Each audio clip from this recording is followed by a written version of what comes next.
प्रिय विद्यार्थियों, आप सभी लोगों का स्वागत है आपके अपने YouTube चैनल डीजी सर पर। आज का ये सेशन बहुत ही ज़्यादा हेल्पफुल है क्योंकि ये जो पेपर है बहुत ही मोस्ट इम्पॉर्टेंट है। माध्यमिक शिक्षा बोर्ड प्रयागराज के द्वारा सुझाया हुआ ये पेपर है। ऑडिशन कक्षा 12 के विद्यार्थी जो हैं समाज शास्त्र जिनका विषय है उनके लिए बहुत ही ज़्यादा ये मोस्ट इम्पॉर्टेंट सेशन है। देखिए स्टूडेंट्स, ये जो है जो UPMSP.AC.in पर ये जो पेपर है आपका उपलब्ध है। और ओरिजिनल मॉडल पेपर की मैं बात आप लोगों के साथ कर रहा हूँ यहाँ पर। प्रतिदर्श प्रश्न पत्र 2023-24 कक्षा 12 के विद्यार्थियों का समाज शास्त्र का ये बहुत ही ज्यादा मोस्ट इम्पॉर्टेंट सेशन होने वाला है। तो वीडियो को अंत तक देखिएगा और यदि वीडियो थोड़ा सा भी हेल्पफुल रहेगा तो इसे लाइक करें, शेयर करें और चैनल को सब्सक्राइब करना बिल्कुल भी ना भूलिएगा। और याद रखिएगा, यदि ज्यादा नंबर पाने की है इच्छा तो डीजे सर चैनल से जरूर लीजिएगा शिक्षा। देखिए दोस्तों, समय जो मिला है आप लोग को, समय 3 घंटे 15 मिनट का और पूर्णांक जो होता है आपका 100 नंबर का। ये है पूरा लिखित प्रश्न। इसमें जानते हैं ये प्रैक्टिकल वाला विषय नहीं है आपका समाजशास्त्र। देखिए जितने शब्दों की बात कर रहा है ये बहुविकल्पी प्रश्न है यहाँ पर। और उसके बाद शब्दों में लिखना है कितना, आपको लघुत्तरी में क्या लिखना है शब्दों का। देखिए इसीलिए चुनाव जरूरी होता है। कभी कभी क्या होता है कि छोटे प्रश्नों में भी आप लोग को बहुत बड़ा लिख के देते हैं आप लोग, जिसकी वजह से क्या होता है कि पूरा पेपर आप लोग कवर नहीं कर पाते। तो संतुलित लिखिए, बेहतर लिखिए, ठीक है दोस्तों, ये याद रखिएगा। चलिए, प्रदर्श प्रश्न पत्र 2023-24 कक्षा 12 के विद्यार्थियों के समाजशास्त्र के इस महत्वपूर्ण सेशन को हम लोग आगे बढ़ते हुए लेके चलते हैं बहुविकल्पी प्रश्नों की श्रृंखला में। देखिए दोस्तों, जब आप लोग बढ़ते हैं यहाँ पर बहुविकल्पी प्रश्नों की श्रृंखला में तो देखिए पहला प्रश्न इसमें क्या है। निम्नांकित में कौन सी एक दशा भारत में जनसंख्या वृद्धि का कारण नहीं है। जनसंख्या वृद्धि का इनमें से कौन एक कारण नहीं है। निम्न जीवन स्तर, ये बात तो सही है। संयुक्त परिवार व्यवस्था, ये भी सही है। बाल विवाह का प्रचलन, ये भी सही है। स्थान परिवर्तन की प्रवृत्ति, देखिए ये आपका नहीं होगा, ठीक है ना। तो भारत में जनसंख्या वृद्धि का कारण ये नहीं है। स्थान परिवर्तन की प्रवृत्ति, ये तो एकदम अलग ही टाइप, अलग ही हेडिंग है, ठीक है ना। इसमें इसका कोई रोल नहीं रहेगा, ठीक है। तो ये पहले का घ ऑप्शन करेक्ट हो जाएगा। दूसरे इंपॉर्टेंट प्रश्न क्यों बढ़ते हैं। परंपरागत भारतीय समाज में सामाजिक स्तरीकरण का आधार क्या रहा है। तो देखिए दोस्तों, यहाँ पर ये मुख्य रूप से जो है जाति है। भारतीय संरचना में देखा जाए तो स्तरीकरण का आधार जो है जाति व्यवस्था है। इसमें स्तर का निर्धारण देखिए जन्म से होता है। कोई भी व्यक्ति जो होता है तो जन्म से बातें होती है, जन्म से पहचान की बात होती है, ठीक है ना। तो लेकिन अगर देखा जाए तो अभी कुछ जगहों पर अगर देखा जाए तो पश्चिमी प्रभाव भी पड़ा है। नगरीकरण की बात करें, आधुनिक शिक्षा की बात करें, राजनीतिक आंदोलनों की बात करें, हम लोग समाज सुधार के बारे में बात करें, औद्योगिकरण के बारे में बात करूं, तो इन सभी से जो है जाति व्यवस्था में परिवर्तन आया है, ठीक है दोस्तों। तो ये है परिवर्तन भी देखने को मिला है यहाँ पर। तो देखिए दूसरे का ख ऑप्शन जो होगा वो करेक्ट हो जाएगा, ठीक है ना। चलिए बढ़ते हैं यहाँ पर आगे हम लोग प्रश्नों की श्रृंखला में। निम्न में से कौन संयुक्त परिवार की विशेषता है। सामान्य मनोवृत्तियां, सामान्य संपत्ति, इनमें से कोई नहीं। एक संगठन, देखिए दोस्तों संयुक्त परिवार जो होता है मुख्य रूप से संगठन की तरह ही होता है। तो तीसरे का ग ऑप्शन जो होगा वो करेक्ट हो जाएगा। चौथा देखिए अर्थशास्त्र का प्रश्न है लेकिन पूछा गया आप लोग का समाजशास्त्र में, इंपॉर्टेंट है। बाजार में किसी वस्तु की कीमत का निर्धारण करने का मुख्य आधार क्या है। देखिए वस्तु की मांग व आपूर्ति।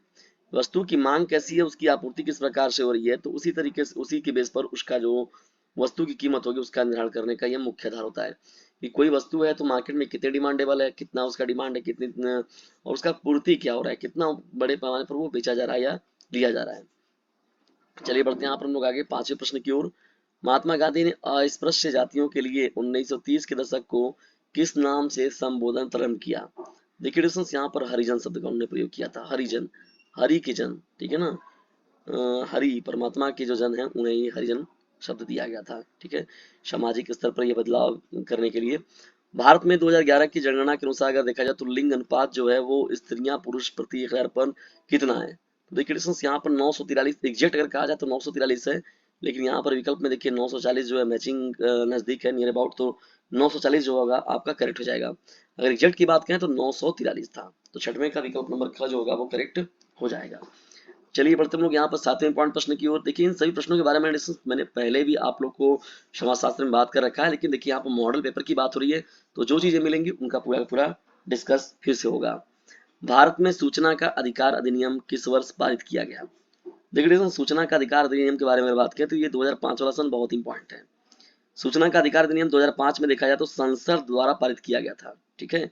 जिसे राष्ट्रपति की मंजूरी 15 जून 2005 को दिया गया था। नहीं, 15 जून 2005 को जो है सूचना का अधिकार अधिनियम को 15 जून 2005 को राष्ट्रपति की मंजूरी मिली, ठीक है ना। जबकि अगर देखा जाए तो 21 जून 2005 को भारत के राजपत्र में शामिल कर लिया गया, ठीक है ना। तो ये 2005 की घटना है, ठीक है ना डिस्टेंस। ये बहुत ही महत्वपूर्ण प्रश्न था आप लोगों का। 8वें प्रश्न की ओर बढ़ते हैं। निम्नलिखित में से कौन परियोजना कार्य का चरण है? अध्ययन विषय का चुनाव, अध्ययन प्रविधियों का चुनाव, तथ्यों का आकलन, उपयुक्त सभी। तो देखिए दोस्तों, उपयुक्त सभी जो होगा ऑप्शन आपका करेक्ट हो जाएगा। तो 8वें का विकल्प नंबर घ जो होगा वो करेक्ट हो जाएगा। उपनिवेशवाद किस सोच का प्रतिफल है? उपनिवेशवाद किस सोच का फल है? मानवतावाद, समाजवाद, साम्राज्यवाद, अंतरराष्ट्रीयता। देखिए दोस्तों, साम्राज्यवाद यहाँ पर होगा करेक्ट, राइट आंसर हो जाएगा। 10वें पॉइंट प्रश्न की हम लोग जब बढ़ते हैं यहाँ पर देखिए तो पंचायती राज व्यवस्था में कितने स्तर होते हैं? देखिए दोस्तों, यहाँ पर सीधा सीधा त्रिस्तरीय होता है, या तीन हम लोग कह सकते हैं। देखिए त्रिस्तरीय होता है। देखिए त्रिस्तरीय पंचायती राज व्यवस्था में होते कौन कौन है? देखिए प्रमुख पहला जो होता है वो ग्राम पंचायत, ठीक है, ग्राम पंचायत या ग्रामीण स्तर पर देखा जाए तो ग्राम पंचायत हो गया। दूसरा क्या होता है? देखिए मध्यवर्ती जो स्तर होता है उसे हम लोग कहते हैं पंचायत समिति कहते हैं, ठीक है। जबकि तीसरा जो होता है वो जिला के स्तर पर होता है, उसी जिसे हम लोग जिला परिषद कहते हैं, ठीक है। तो तीन ये मुख्य रूप से स्तर बनाए गए हैं पंचायती राज व्यवस्था में। बहुत ही महत्वपूर्ण ये है, ठीक है ना डिस्टेंस। ये प्रश्न बहुत ज्यादा इंपॉर्टेंट है। प्रश्नों की श्रृंखला में जब हम लोग आगे बढ़ते हैं, देखिए यहाँ पर डिस्टेंस, तो ये है आप लोगों का अति लघु उत्तरीय प्रश्न, यानी समाज शास्त्र का ये सभी जो है अति लघु उत्तरीय प्रश्न है। हरित क्रांति के 3 प्रभावों का उल्लेख कीजिए। यहाँ देखिए, इसको सही से लिख लीजिएगा, ये पूरा का पूरा उल्लेख यहाँ पर, ठीक है, ये कटा हुआ है, इसको ये पूरा उल्लेख कीजिए। औद्योगिक समाज की प्रमुख विशेषताएं बताइए। मास मीडिया क्या है? जनसंख्या विस्फोट का अर्थ बताइए। उदारीकरण से क्या तात्पर्य है? जाति को परिभाषित कीजिए, पश्चिमीकरण को परिभाषित कीजिए। नातेदारी संबंध क्या है? वर्ग आधारित आंदोलन से आप क्या समझते हैं? जन्म दर से आप क्या समझते हैं? सब डिविजन मैक्सिमम जो इसमें से प्रश्न है, इन सभी प्रश्नों का डिस्कशन मैंने ऑलरेडी आप लोग के साथ कर रखा है, और स्क्रीनशॉट मार के इसे रख लीजिए। और यदि इसका मॉडल पेपर जो है आपको चाहिए तो 950 690 285 7 नाम के नंबर पर कर दीजिए व्हाट्सएप मैसेज, ठीक है डिस्टेंस। और कमेंट बॉक्स में जाकर अपनी राय जरूर दीजिएगा। डिस्टेंस देखिए, आप लोग के लिए मुख्य रूप से जो ये लेक्चर बनते बनाए जाते हैं, दिए जाते हैं, तो इसमें देखिए अगर लाइक की जो बात की जाती है तो लाइक से देखिए होता क्या है कि उससे एक इंटरनल मोटिवेशन होता है, ठीक है। और लाइक वगैरह कोई चीजें होती नहीं है इसमें, और अच्छी चीज है तो उसे शेयर करना चाहिए। Sharing is the best way of learning. अगर हम लोग बात करें ऑनलाइन प्लेटफॉर्म पर, तो sharing is the best way of learning. तो खुद भी लाभ उठाइए और दूसरों को भी लाभान्वित कीजिए, और चैनल पर नए तो सब्सक्राइब जरूर कर लीजिएगा। लघु उत्तरीय प्रश्नों की श्रृंखला में देखिए जाति व्यवस्था की प्रमुख विशेषताएं बताना है। परियोजना कार्य के उद्देश्य बताइए। सामाजिक परिवर्तन तथा सामाजिक आंदोलन में क्या अंतर है? मत निरपेक्षता से आप क्या समझते हैं? दलित आंदोलन के मुख्य उद्देश्य बताना है। पंचायती राज अधिनियम की मुख्य विशेषताओं का उल्लेख करना है। तो ये आपका लघु उत्तरीय हो गया, ठीक है। दीर्घ उत्तरीय प्रश्नों की श्रृंखला में चलिए बढ़ते हैं हम लोग। यहाँ पर देखिए दीर्घ उत्तरीय प्रश्नों की श्रृंखला भी है। यहाँ पर दीर्घ उत्तरीय प्रश्नों की श्रृंखला में देखिए 27वां प्रश्न, संस्कृतिकरण की अवधारणा तथा इसकी प्रमुख विशेषताओं की विवेचना करना है, अथवा भूमंडलीकरण द्वारा आर्थिक तथा राजनीतिक क्षेत्र में लाए गए परिवर्तनों की विवेचना कीजिए। दहेज प्रथा का भारतीय समाज पर प्रभाव का वर्णन करना है, ठीक है। यही बहुत पॉपुलर क्वेश्चन है। देखिए महिला आंदोलन से पूछा जा रहा है। देखिए महिला एम्पावरमेंट से प्रश्न देखिए बार बार बनाया जा रहा है। साक्षात्कार पद्धति को समझाइए तथा इसके गुण एवं दोषों को उल्लेख कीजिए। हरित क्रांति और इसके सामाजिक परिणामों की विवेचना कीजिए, ठीक है दोस्तों। ये आप लोग का प्रश्न हो जाएगा, प्रश्न संख्या 29। तो इस तरीके से था डिविजन, ये आप लोग का मॉडल पेपर। आज के महत्वपूर्ण मॉडल पेपर आप लोग कैसा लगा कमेंट बॉक्स में जरूर बताइएगा। और यदि वीडियो थोड़ा सा भी हेल्पफुल लगा तो इसे लाइक करें, शेयर करें, और चैनल पर नए तो चैनल को सब्सक्राइब करना बिल्कुल भी ना भूलिएगा।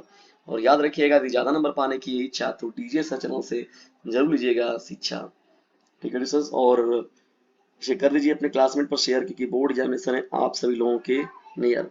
खुद भी लाभ उठाइए इस चैनल का, और दूसरों को भी लाभान्वित कीजिए अपने इस चैनल से जिसका नाम है डीजे सर।